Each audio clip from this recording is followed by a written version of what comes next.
I mean, a child that is between 32 and 34 weeks, even if you are, whether you are someone who is pro-life from conception, or whether you are somebody who has a moderate view on abortion, so for example, other countries in Europe, they have a 12-week limit on abortion. Ours is 24 weeks. That's actually at the most liberal end. Well, you can have an abortion up until term, remember that. In this country, with the right medical, under extremely rare circumstances.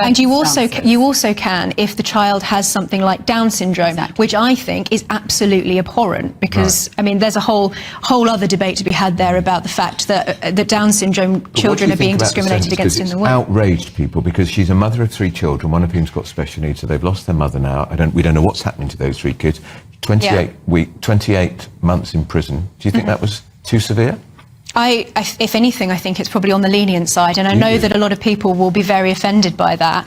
And I think that I can totally understand why people would sympathise with her situation during lockdown. She moved back in with her former partner. The baby was somebody else's child.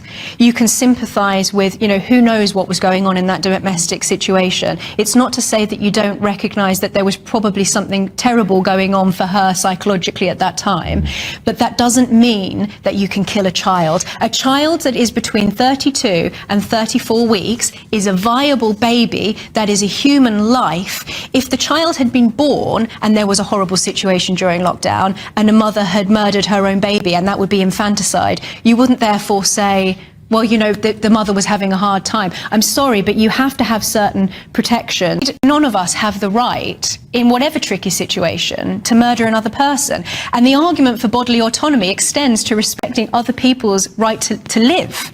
And that baby, like I said, whether you take a liberal view on abortion or whether you take an absolute pro-life view on abortion, that was a baby. There are many, many people who have been, of course there are lots of people who have been responding in offence at this, but there are many, many people who have been saying, I was born earlier than that baby was terminated and I survived and I've lived a good life. What you are asking that woman to do is to give birth to a child that is not wanted, and we need to live in a world where as many children as possible.